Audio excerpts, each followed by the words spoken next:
Je voulais pas mourir bête, alors aujourd'hui, je m'attaque à une recette qui a fait énormément débat. J'ai nommé le foie gras végétal. Le 13 janvier, parfait timing. Alors bon, j'annonce, je pars avec énormément d'a priori déjà quand tu vois les ingrédients. Tu te dis peut-être c'est de la chimie, on sait pas. Mais qui de mieux qu'une personne sceptique qui adore le foie gras pour tester la recette? Donc c'est parti, j'ai commencé par faire tremper 25 grammes de champignons séchés dans 22 centilitres d'eau bouillante pendant 10 minutes. Et pendant ce temps-là, je vais mélanger du beurre de cacao désodorisé avec de l'huile de coco désodorisée, elle aussi, c'est super important. J'ai mis 30 grammes de beurre de cacao et 100 grammes d'huile de coco. Je les fais fondre au micro-ondes et dans un blender, je vais verser 150 grammes de noix de cajou que j'ai laissé tremper toute une nuit dans de l'eau. Je rajoute l'eau de trempage des champignons, le mélange huile de coco et beurre de cacao, 20 grammes de levure maltée, 50 grammes de miso blanc. Ça, ce sont des ingrédients inconnus au bataillon pour moi. Du mélange 4 épices, de la coriandre moulue, à savoir que je déteste la coriandre, un petit peu de concentré de tomate, du vinaigre de cidre, 2 grammes d'agar-agar, c'est bientôt fini, t'inquiète pas. Du mélange 5 baies et c'est parti, je ferme le blender. C'est la première fois que je l'utilise d'ailleurs celui-ci. S'il est bien, je te le présenterai, sinon bah non. Bah écoute, il est pas mal performant du tout, la pâte elle est bien lisse. J'avais oublié de mettre le sel, je rectifie tout de suite. Et maintenant je vais transvaser ma pâte dans une casserole et sur feu moyen, je vais fouetter constamment jusqu'à ce que le mélange épaississe. Ça prend à peu près 4 minutes. Et une fois que ça épaissit, je laisse encore 30 secondes à 1 minute. Je transvase le tout dans une petite terrine. C'est super onctueux, on dirait du beurre de cacahuète. Je le mets au frigo toute une nuit et on va goûter tout de suite parce que oui, je suis pas le genre d'enflure qui va te faire une deuxième partie. Donc là, on est le lendemain. J'ai trop hâte de tester. Déjà, ça a bien durci. Déjà, j'étais curieuse de découvrir la texture. Alors, on n'est pas sur une texture foie gras qui se casserait un petit peu en petits morceaux, mais on est quand même sur une texture de pâté, quoi, finalement. Bon, allez, je te laisse avec la dégustation.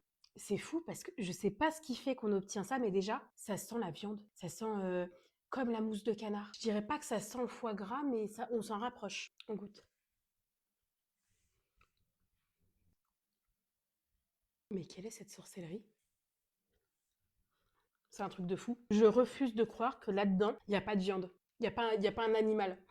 Comment c'est possible? Alors, est-ce que ça a le goût du foie gras? Non. Par contre, ça a le goût d'un truc qui ressemble au foie gras. Ça a l'esprit du foie gras. En fait, je comprends tout à fait qu'une personne qui est végane remplace le foie gras par ça parce que ça a clairement le goût d'un truc Bon, là, le mot que je cherche, c'est noble. Ça a le goût d'un truc noble. un peu prestigieux, je sais pas comment expliquer. Je m'attendais à tout sauf à ça. Tu sais, je m'attendais à un truc qui allait vaguement avoir le goût de la pâte de noix de cajou, mais pas du tout. Ça en est même choquant. Je m'en refais un parce que c'est très bon. Vraiment, comment c'est possible?